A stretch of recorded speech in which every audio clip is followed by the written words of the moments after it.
Welcome to the first of what might be several streams talking about how to play poker and effectively how to win $1 billion in PokerStars VR. So thanks for joining in. Apologies if things aren't as smooth as I would like them to be. This is my first time doing this kind of stream. I've got 26 windows open, but we'll get through it.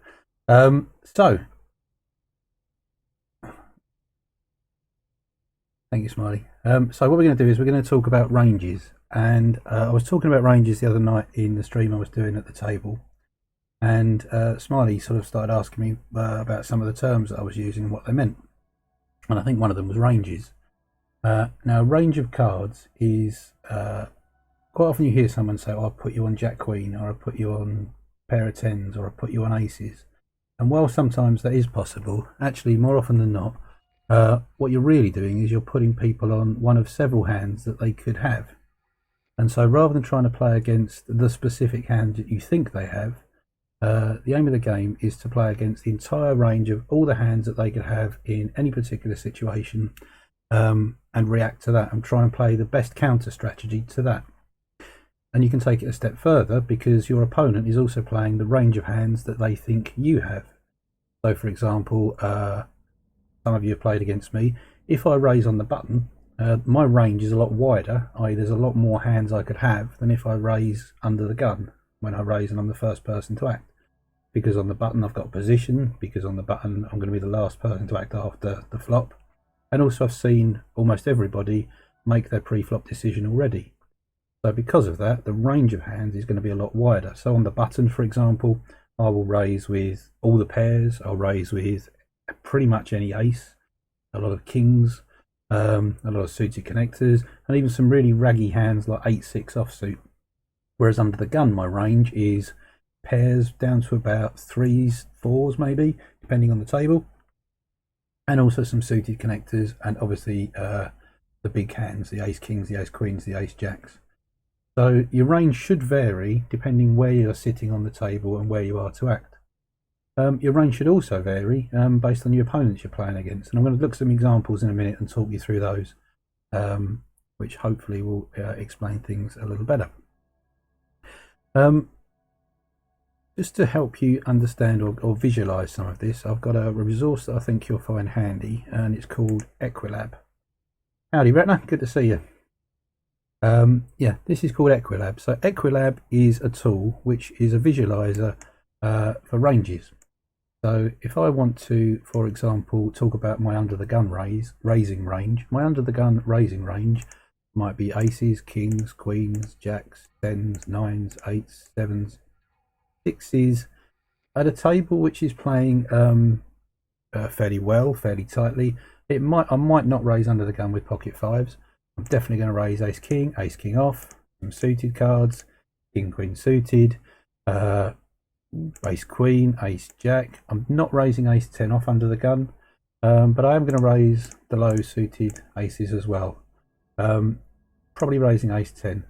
Now there's a reason why you raise the low suited aces under the gun and not the middling ones. It's because all of these can hit straights. So ace 2, ace 3, ace 4, ace 5 can hit the low straights. They can also hit some nicely disguised 2 pairs. Whereas with ace 9, for example, if you play ace 9 out of position, you often find yourself losing a large pot to people who've got ace king, ace queen. You can't do a great deal about it. Ace 9 suited, ace 8, ace 7, they're fantastic hands to come in a strong second place. And the last thing you want to do in poker is put yourself in a position where you're going to come in a strong second place, because that's how you lose big pots. So my under the gun raising range looks like that. And I'm also going to throw in some of these hands, so 10-9 suited, 9-8 suited, 8-7 suited. And what that means is that I could hit any flop that comes out, I could hit it and I can have the nuts. On a table that's playing particularly passive, I'm going to play a little bit wider. On a table that's really strong, so a table full of Chris Moneymakers, I might rethink this completely. Smiley, so ace 2 off is not worth it in comparison to the no. Absolutely not. So ace 2 off, what flop are you looking to hit? Well, if you hit an ace, someone else can have an ace. If you hit an ace and no one else does, you're very rarely going to get paid as well. And as you hit the turn and the river, unless you hit specifically ace 2 for 2 pair, you're not going to enjoy life. if the flop comes ace 2 king, ace 2 10, ace 2 9, then people are starting to hit their own 2 pairs to beat yours. So you want to avoid hands with huge, what's called reverse implied odds, where you hit a big hand but someone hits a bigger hand. So on the button, absolutely. Under the gun, no.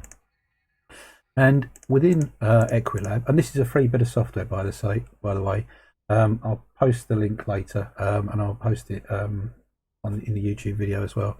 But if you Google Equilab PokerStrategy.com, you can download this for free. You don't have to sign up for anything, and you can just play around with this. There's some other features that I might talk about in a future webinar, but for now we'll just use the range the range of hands to look at that.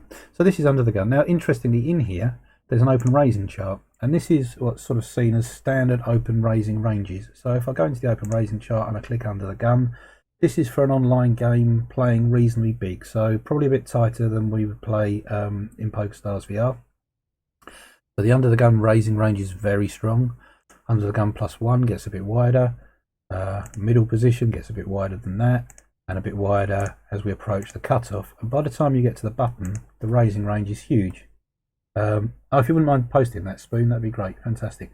Yeah, so the range gets a lot wider, and you can see hands like ace 2 suddenly become playable, because if, assuming you're the first person to raise, you've only got the small blind and the big blind to act, they're unlikely to have a strong hand. Thank you, Retna, really appreciate it. Have a beer.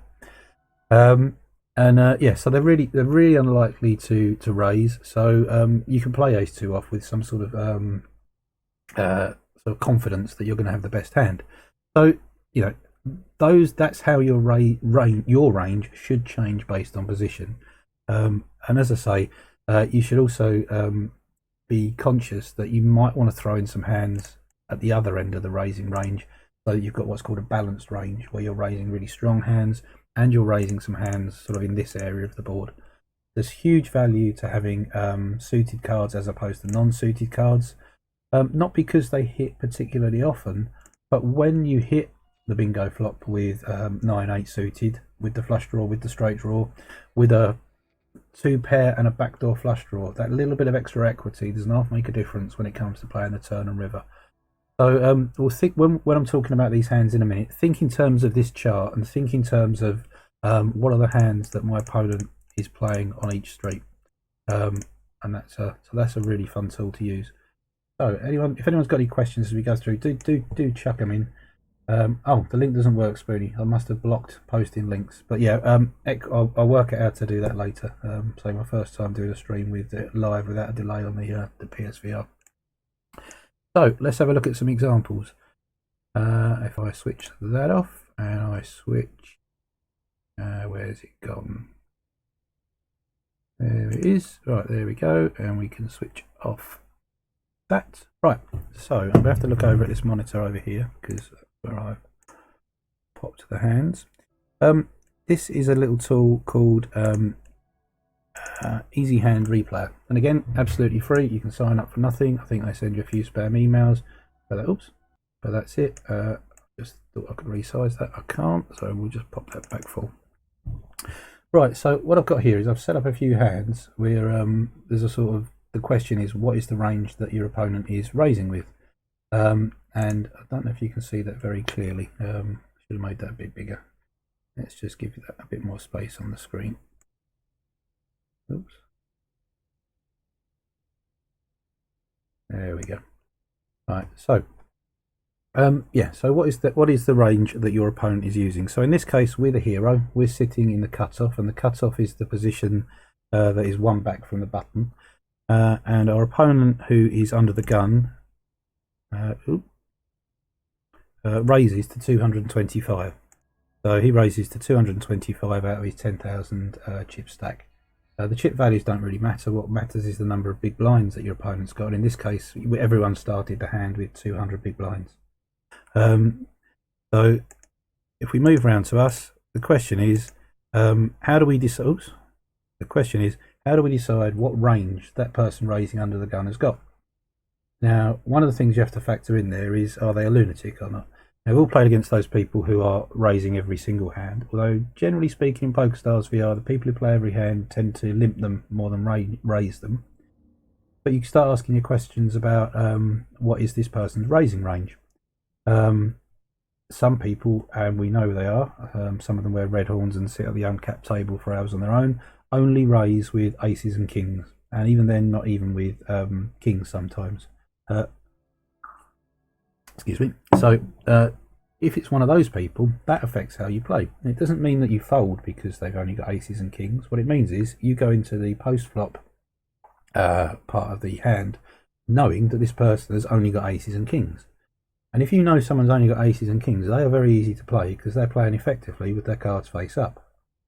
If it's someone who plays aces, kings, queens, maybe ace king, even then, that's a tiny proportion of all the hands sitting inside the range analyzer.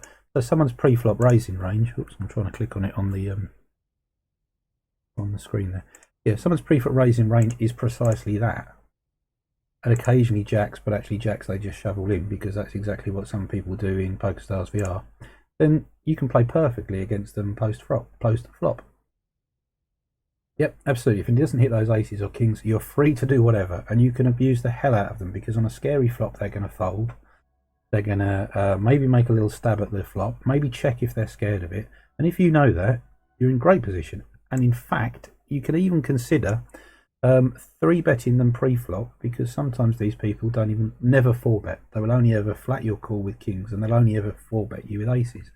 So when you start thinking about someone's range, you're not thinking, oh, they've got aces. You're thinking, oh, they've got a very narrow range of hands. Now, some people under the gun, so myself under the gun, my under the gun raising range, to give away the secrets, is in PokerstarsVR, not King Jack suited. King Jack suited is a great way to get a good second place in a hand. Some ace 10 probably, depending on the table. Ace 9 suited, sometimes not. Ace king, king queen again. Sometimes I'll fold it under the gun. Sometimes I'll call. Ace jack, and then these fellas here, and this one here, and this one here. King queen jack. So that is my kind of, and a few of these, depending on the table. That is my pre-flop raising range under the gun. But the question you need to ask yourself when you're in this situation, every single time somebody raises, what is their range? And in this case, we don't know because I haven't put a hand in, and it doesn't matter. It doesn't matter specifically what they've got. It matters what you think their range is. So that's the first example I've got. Any questions on that? Please chip in with them. So let's move on to the next. Oops, I've got a bunch of these in here. So user hands. You don't go Queen Jack suited because you don't want a bad beat or you want to throw people off with it. More the case that Queen Jack suited, if people are calling your... Thank you, Spoon. Really appreciate that. Really, really kind of you. There's a guy smoking a pipe, thanks. Yeah, so if you raise Queen Jack suited, what are you being called with? And if the table's tight, you're being called with King Queen, Ace Jack, Pocket Jacks, Pocket Tens, Pocket Nines, Ace Queen, King Queen. You're being called by loads of hands which beat you, and if you hit a flop such as Queen 10 7, you bet and they call. You're going to often find you're building a big pot with oh, spam away, mate. Absolutely, you're building a big pot with a hand that is vulnerable. When you build a big pot, you want to be absolutely in control. You want to know you've got the best hand more often than not. So Queen Jack suited under the gun, you're out of position and you're playing against the range, which includes a lot of hands that beats you on average, not every time, but on average. So just knock it out your range. In middle position, in late position, and on the button, absolutely go for it. Raise that fella up. And in fact, Queen Jack suited is a great hand for 3-betting against people who are weak because they're going to fold it out. And if they 4-bet you, you can just fold. Thank you, Spoon. Appreciate it again. Really kind. So let's have a look at another example. We've got under the gun, raise and a 3-bet. This one. So we've got Pocket Jacks. So the hand that everyone tells me is horrible, and I saw someone shove 8 million all in pre-flop with this yesterday, and they got called by Ace Jack, which was okay. They won the pot. No, actually they lost the pot and ace it on the turn or the river. But by shoving all in pre-flop with jacks, they ensured they would get called by aces. They ensured they'd get called by kings, by ace king, by ace queen, and very occasionally they'd get called by hands that they were beating. So the range of hands that were calling them was stronger because they shoved all in. You want to force your opponent to play against you with a range that is weaker than yours. So the best way to learn how to play poker is to play jacks, because jacks are a tricky hand to play. So we're going to play jacks in this hand. So we've got jacks under the gun. So this time we're the raiser. We've raised to 250. If you're now PokerstarsVR plays like a live cash game. If you're playing online, then generally speaking, the opening raise is somewhere between 2 and 3 big blinds. Under the gun online, I raised to 2.6 or 2.8 big blinds, and on the button I raised to 2.2. PokerstarsVR plays looser, it plays deeper at the uncapped, so I raised to 5 big blinds as my kind of standard under the gun raising range. So we raised to 250 here, fold, and a call. So someone's called us in middle position. Immediately you should be thinking, well, what's their range for calling? Who are they? What do they call raises with? What do they call raises against me with? Because some people play differently against me than they would against somebody else, because they think I'm more aggressive. There might be that you've been in a lot of hands with somebody and you kind of know how they play. So what are they calling with? And you start to think about that Equilab range of hands, and you start thinking, well, they're not calling with aces, because aces they would 3-bet if they're that kind of person. Kings they would 3-bet. So you can eliminate that from their hands. You can eliminate that from their range of hands. They're calling with 10s, 9s, 8s, 7s, king, queen, ace, queen maybe. Would they raise ace, queen? You start asking yourself all these questions because you're about to play jacks on the flop. So you want this running through your mind. Pretty quickly it becomes instinctive to do this. And if you've heard me talking live while I'm playing and doing the streams, you'll hear me running all these hands. Sometimes I'm completely wrong and I talk garbage. It doesn't matter. You've just got to be slightly better than a random guess. You're not worried about being right. You're not worried about saying, oh, they've got this. If you put them on a range of hands and they turn up at the river with 6-3 offsuit, well, so be it. You've got more information for next time. You're just trying to be slightly better than average on every single hand. I play with whatever means you. Yeah, absolutely. If you can come up with a consistent methodology for your bet sizing, you're very hard to read. Some people I know that when they add a little bit of juice in pre-flop, it's because they've got a big hand, or because they've got a hand they don't want to see a flop with, and it varies from person to person. So the standard opening raise might be 200. Suddenly they go 300. Oh, well, they've got jacks on 9s or 10s because they're scared of playing those hands. And if you pay attention, you can pick up on things that are specific. Spoonie, you've gone to the top of the leaderboard. Thank you ever so much with 60 cheers. Do appreciate it. Right, so this guy's called. So we're already thinking what's going to happen. And then the next guy bangs it up to 1200. Now, what does this mean? Who's this fella? So imagine someone you play against frequently, someone who's your nemesis at the table. What is their 3-betting range in that position? You've raised under the gun with jacks. They've called, and then they've 3-bet you to 1200.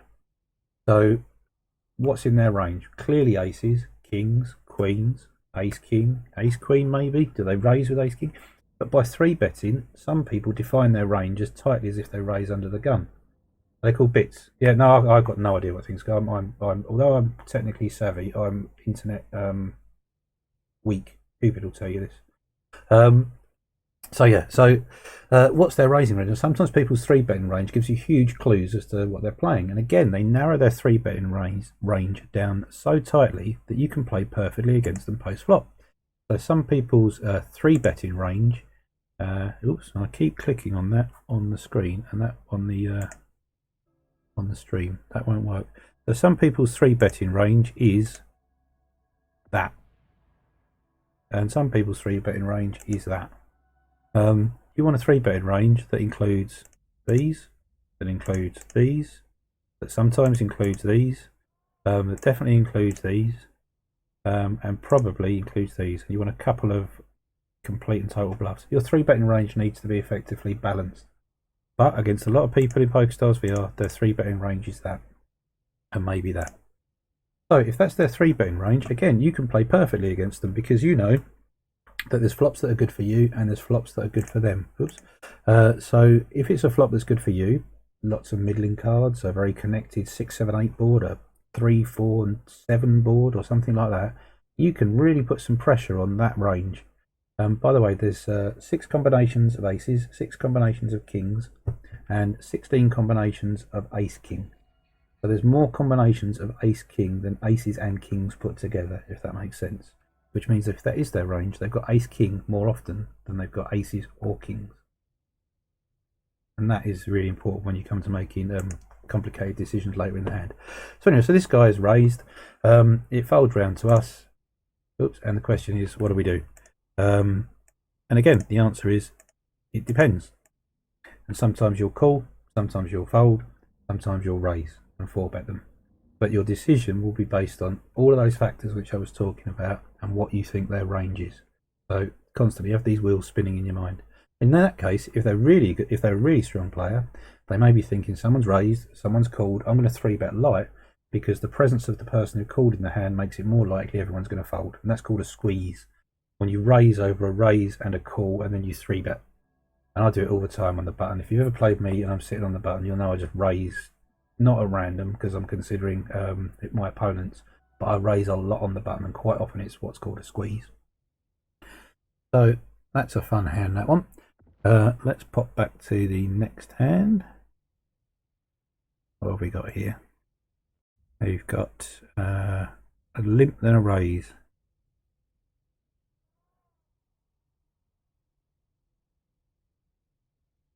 Right, we're in the big blind this time. We've got ace-7 offsuit. Right, Smiley, so an assumption here. People do reasonable raises, and those are values who are willing to lose in exchange for playing your hand and information on the other player. What do you do against unreasonable raises after all in your own raise? Right, if it's unreasonable, that means they've made a mistake. If they've made a mistake, there's a way of exploiting that mistake. So if someone's 3-betting all the time, what you don't do is call them all the time. You wait for a decent hand that is, your range is stronger than their range, and you 4-bet them, or you call. If it's not unreasonable and they're just raising selectively, and I'm very aggressive with my 3-bets, then you have to adjust. And the way to adjust against someone who's making reasonable size raises frequently is to start 4-betting them, because their 3-betting range is going to be weak. Therefore, you can attack it with your 4-betting range.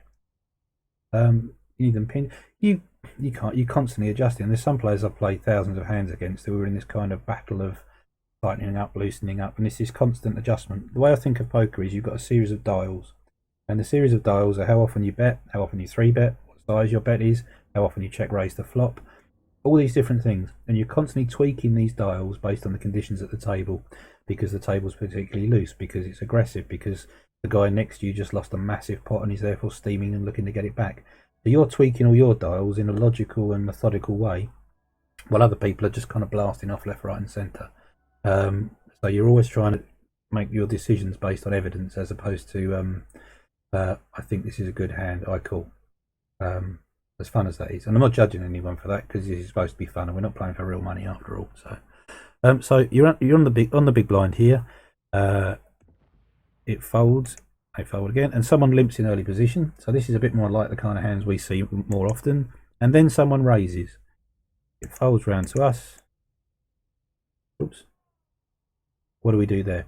We've got a limper, we've got a raise, and again, does the limper someone who limps with aces and then re-raises? What's their limping range? What's the range of the person who's limping there? In this case, ace-7 offsuit, you're out of position. You've got ace-7. This person, presumably in their range, has got a load of big aces. They got a load of big pairs. Ace-7 offsuit does. Ace-7 offsuit's an awful hand. If you never play ace-7 offsuit, you won't make a mistake. So you fold that there. But even though you're folding, you're still thinking and watching the hand afterwards to work out the range of the initial better. I played against someone the other night for the very, very first time, and they were sitting to my right, and they raised under the gun. Can't remember my hand exactly, but it was a hand against some people I would play, and I folded it. I watched the hand carefully to the end, and he showed down ace. It was ace-7 offsuit under the gun, and that's actually why I put it in here, because I was thinking about it. Because I knew that his under the gun raising range included ace-7 offsuit, that meant that it definitely included ace-8, it definitely included ace-9, it probably included hands like jack-queen offsuit. Essentially, his under the gun raising range was too wide, and if it was too wide, I could attack it and exploit it. And it's unlikely he was just making those mistakes under the gun. It probably meant all of his ranges were a bit off, and that I could attack all of them. Or he misclicked, and that was the exception. But you have to be prepared to make fairly bold judgments about people based on limited information. And the more information you get, you start refining your judgment and changing it. And sometimes people will learn, sometimes people will change. sometimes you'll make judgments about people based on the fact they were just having a bad day and blasting off, and they come back the next day and they're playing tight. There's one account which has got 3 players on it. It took me ages to work it out. I couldn't get a handle on this guy. It turned out it was 3 brothers playing on the same account. You had to work out which brother was playing. But you make adjustments to each of them and you play differently against each of them. So yeah, simply a fold there. I've got another one here, which is aces, I believe. Under the gun raise called, and 3-bet aces called to the river. Right, this is where it gets tricky. So we're not just going to look at the pre-flop range. We're going to look at the entire hand, and we're going to try. Oh, absolutely, Smiley. This is not something that you're going to go and pick up immediately, and I'm not there. One of the reasons I enjoy doing the streams where I talk through my hands is it means it reinforces the discipline of doing it for me. You've got to do this thousands and thousands of times before you get the hang of it. However, you're doing this already. We've all sat at the table and someone raises and we all go, whoa, they've got a big hand because they only raise with a big hand. So you're already putting them on a range. There'll be people who you know they only bet with strong hands on the river. So you're already doing this. This is just talking about doing it in a more systematic manner. So yeah, practice like anything else. And it's a great way of keeping yourself engaged in every hand because you're thinking, I'm going to pick up information about this person's range. And if you're wondering why I'm winning most of the big all-time cash leaderboard, this is why. There's other elements of the game, and obviously, one thing knowing what range someone's playing, it's another thing knowing how to play them and exactly what to do in each situation. But the discipline to keep turning through these ranges, I think, is the difference. Right, so here we've got aces in middle position, or sorry, in the cutoff, which is 1 back from the button.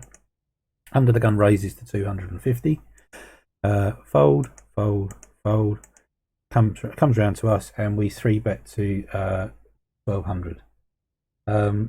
So the reason we 3-bet to 1200 is we very, very occasionally, in very specific spots, I will call with aces there if I know there's a lunatic to my left who'll fold if I 3-bet, and he's essentially shoving all in every hand. I won't say I've never limped aces, but extraordinarily exceptional. So 3-bet your aces. With some people, that it would be a giveaway that you've got aces, but because you're 3-betting your ace twos, your 6-7s, your all sorts of hands, it doesn't give away your hand. So fold, fold, fold, and this guy calls. So we're going to see a flop with aces and under the gun raiser. So if we know nothing else about them, their under the gun raising range should be fairly tight. So let's put them on an under the gun raising range, and then we'll work this range through the hand. So what's this person got? They could have, so let's say their under the gun raising range is aces. They can have aces, they can have ace king, they can have ace king off, kings, queens, jacks, 10s, 9s, 8s, 7s, 6s, 5s, 4s, 3s and 2s. A lot of people will. These are getting less likely at the bottom, but we'll say that. Ace king, ace queen, ace jack, ace queen. Let's take the average PokerstarsVR player who raises fairly frequently, and let's say their raising range under the gun looks a little bit like that.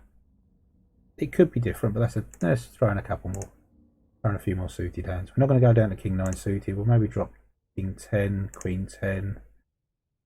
Yeah, I think that's reasonable. We've got king jack suited, not king jack off. So that's their raising range under the gun. So we're going to assume they've got one of those hands for the rest of this hand. Oops. Right, so here comes the flop.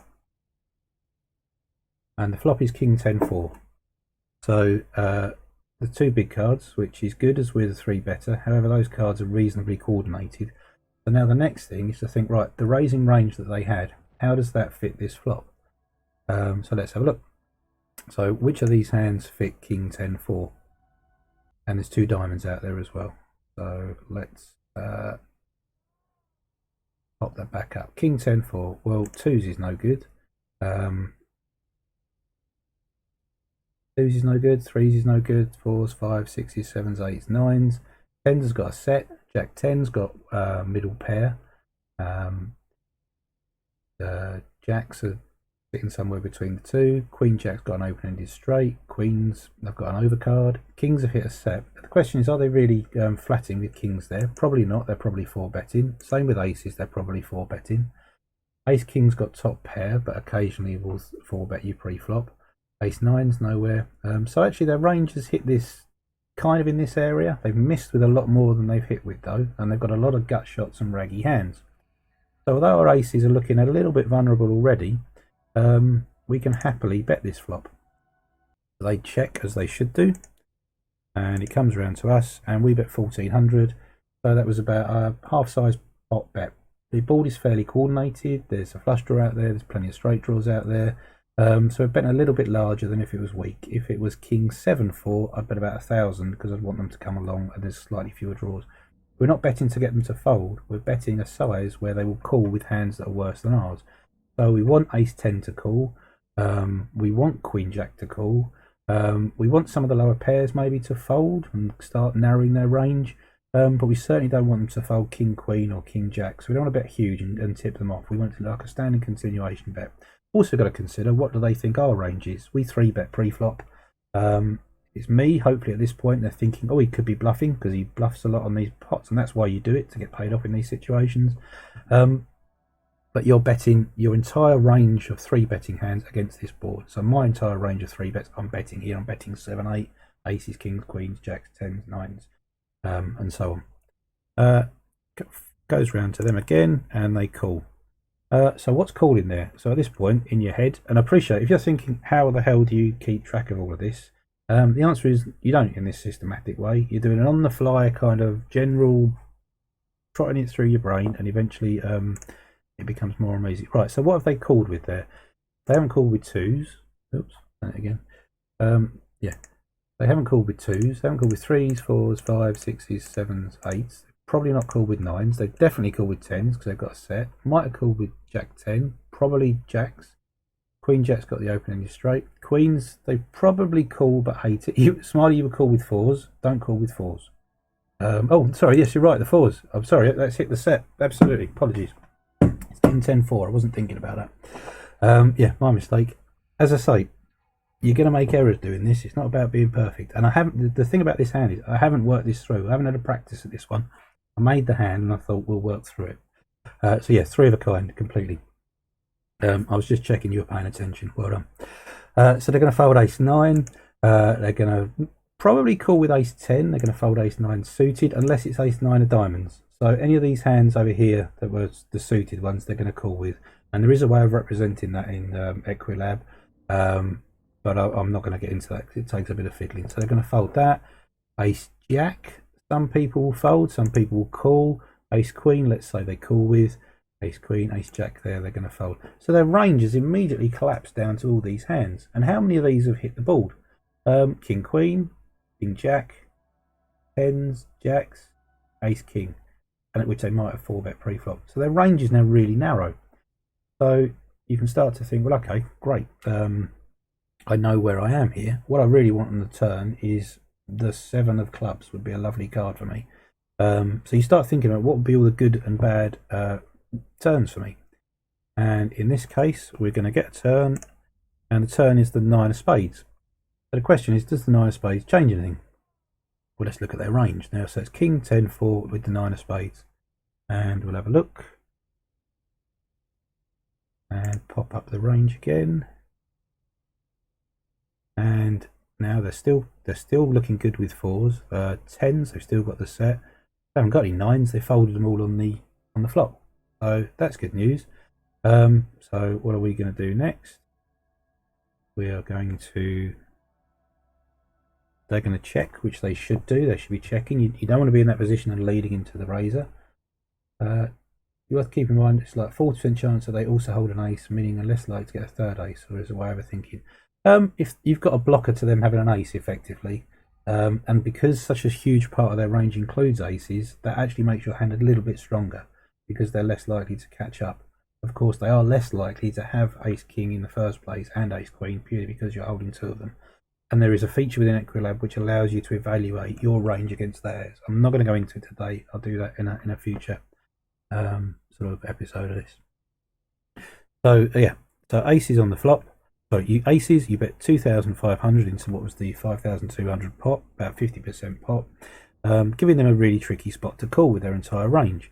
So the question is, what are they calling with when they do call? So they've called there. So let's have a look at their range again, and we'll pop that back up.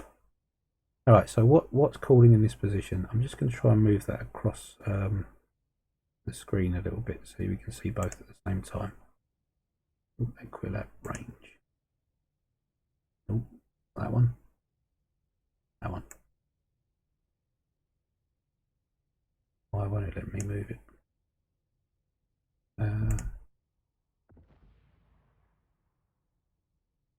Right, let's move the hand over there so you can see the board at least. Right, so what are they calling with out of their range? And on this King 10, 4, 9.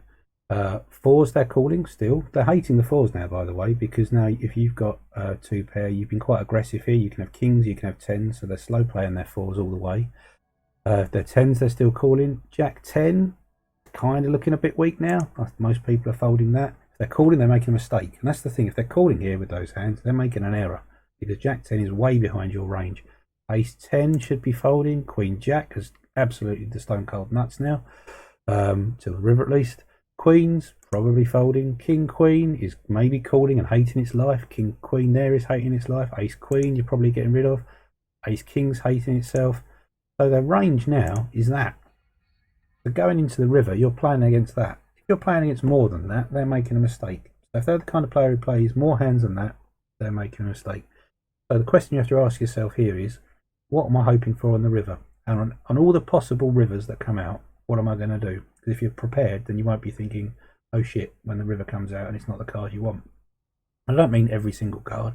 What if a diamond hits? What if a low card hits? What if a queen or a jack hits? What if an ace hits? So let's have a look at the river. I'm going to leave that sitting behind them. Now the river's the 9 of diamonds, which is the kind of card that makes most people panic in this spot. Thank you, Crixie. That is fantastic. Top of the leaderboard, and phenomenally, you've shot a Care Bear in the head with that. I'm proud of that. More proud of the Care Bear being shot in the head than of doing this webinar, if I'm brutally honest. So right now there is a 50-50. He will have a hand up with your straight right. Yeah. Okay. Well, I know. Sorry, Cupid. To be honest, I put that in specifically for your benefit, Cupid. There are other bear-related things going on in this channel, which I apologise for in advance. And I'm sorry there was no trigger warning on the bear being shot for you there. Yeah, so yeah, if you look at his range, you can actually start to say, which of these hands am I beating and which am I losing to? And if you ever see me sit quietly on the river doing some serious maths, I'm not saying I'm calculating exactly how combinations of many combinations of each there are, but I am thinking, right, which of the hands that he can have am I beating? I'm beating King Queen, I'm beating King Jack, King 10 I'm beating, but he shouldn't have King 10 because he probably folded that pre-flop. King Jack maybe. I'm losing to Queen Jack. I'm beating Jacks if he's still got them. He might not have. I'm beating Ace King, but he might bet them. So actually, his hand's starting to narrow down to quite a few that beat you here. Interestingly, though, you shouldn't be folding because of the 9, because he shouldn't have any 9s in his range. So any hand that had given him 2 pair, i.e. King 10, your aces are now beating because you've got 2 pair with aces and 9s. So let's see what he does. And he goes all in. So the question you have to ask yourself there is, what in his range is he going all in with in that spot? Is he going all in with a bluff? Well, he hasn't really got any bluffs left because his entire range has hit the board. Is he the kind of person to go all in with ace king in that spot? Probably not, because if he's check call, and then shoved, you're kind of going to check call with ace king as well, because you want to catch the bluff from your opponent. So it feels, looking at his entire range again, that feels like a value shove, which means it's probably not that. Oh, it's probably not King Queen. Probably not King Jack. It probably isn't that, which means he's down to 4 hands that he could have, and those 4 hands beat you because they're either sets or they're straights.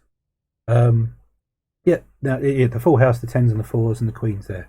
So you can make the disciplined fold with aces there. Now, I hadn't worked this hand through before, so I didn't know that was the conclusion I was going to come up with. But that is the kind of decision making you're trying to make on the fly as you work through it. As I say, it's not. This isn't. I mean, it's never that clinical. It's never. Oh right, you can only have 4 hands and they beat me, therefore I fold. But you can start thinking, well, he's occasionally got that, and he's occasionally got that, but very often he's got Queen Jack. Very often he's got tens or fours, and I can't really think of many bluffs in there. It's very different depending on the hand you play. Each hand works out in a different way. Each opponent is different. Some people will turn up in that spot on the river with 6-5. They just will. And again, we also have to bear in mind there's a flush draw out there as well. So if he had managed to hang around with an ace-9 suited or an ace-10 suited, he could have the flush on the ace-10 suited because there's a 10 of diamonds out there. Yeah, absolutely. If you got 10 minutes to work it out, you could do it.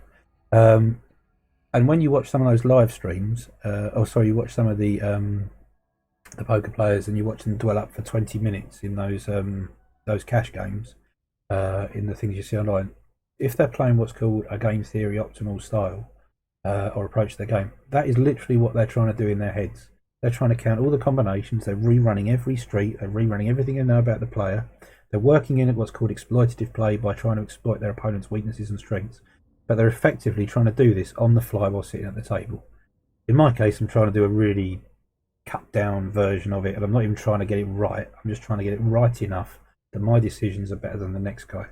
And when I'm wrong, great, that's more information to add to the pool of information for next time. So that really was what I wanted to show you. Hopefully that's going to make you think differently about how to approach each and every hand and each and every street, and also start thinking about, well, what does my opponent put me on? What are they thinking my range is? So when you hear someone say, oh, I put you on nines, when I hear someone say, oh, I put you on nines, I'm thinking, wow, you're much better than I am because I put them on 20 different hands and I beat 15 of them and lost the 5.